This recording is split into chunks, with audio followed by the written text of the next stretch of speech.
আপনার যদি টেস্টোস্টেরন হরমোনের লেভেল যদি শরীরের মধ্যে কম থাকে, আর এই হরমোনটা সাধারণত প্রত্যেকটা মেল পারসন বা পুরুষ লোকের হয়ে থাকে, ফিমেলদের ক্ষেত্রে এই হরমোনটা খুবই কম পরিমাণ সিক্রেট হয় ওভারি থেকে।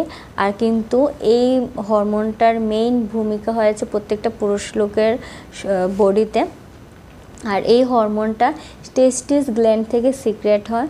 তো এই হরমোনটা একটা স্টেরয়েড জাতীয় হরমোন। এটা শরীরের মধ্যে যদি কম সিক্রেট হয়, কম বেরোয় এই গ্ল্যান্ড থেকে, তাহলে কি কি উপদ্রব হতে পারে?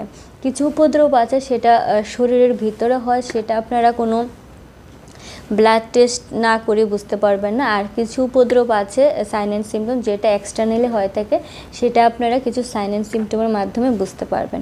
তো এই সমস্যাটা কিভাবে দূর করা যেতে পারে, এটার জন্য কীরকম ডায়েট চার্ট হওয়া দরকার, কীরকম এক্সারসাইজ হওয়া দরকার, কীরকম খাদ্য তালিকা হওয়া দরকার, কোন হোমিওপ্যাথিক ওষুধের মাধ্যমে ঠিক করা যেতে পারে, ডিটেলস আলোচনা করেছি। ভিডিওর লিঙ্ক নিচে দেওয়া আছে। আশা করি ভিডিওটা খুব ভালো লাগবে।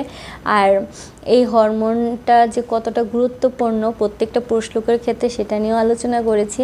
আর অবশ্যই ভিডিওটা আপনার ফ্রেন্ডস এবং ফ্যামিলির মধ্যে শেয়ার করে দেবেন। যারা যারা এই বিভিন্ন সমস্যা বা বিভিন্ন এই হরমোনটার বডিতে কম সিক্রেট হওয়ার পরে যে যে সমস্যাগুলি হচ্ছে, সেটা যাতে ঘরে বসেই বুঝতে পারে। অনেকেই জানে না, কিন্তু এই বিভিন্ন সমস্যা কষ্ট পাচ্ছে। তো ওদের অনেকটা সাহায্য হয়ে থাকবে যে কী কারণে এই সমস্যাগুলি হচ্ছে। আর অবশ্যই আমার চ্যানেলটা সাবস্ক্রাইব করতে ভুলবেন না, ভিডিওটা লাইক করবেন। আর এই বিষয়ে কোনো ডাউট বা প্রশ্ন থাকলে অবশ্যই আমাকে কমেন্টে জানাবেন। আর এরকম উপদ্রব হলে আমি যে যে মেডিসিন আর ডায়েট চার্টের কথা মেনশন করেছি, সেটা যদি আপনারা আমার গাইডলাইন্সটা প্রপারলিভাবে যদি মেনে চলেন 3 থেকে 4 মাস, এরপর আর এই প্রসেসটা শুরু করার আগে একবার ব্লাড টেস্ট করাবেন। আর 3 থেকে 4 মাস আমার এই গাইডলাইন মেনে চলে 3 থেকে 4 মাস পরে আবার ব্লাড টেস্ট করিয়ে দেখবেন কতটা ডিফারেন্স আপনারা নিজেরই বুঝতে পারবেন।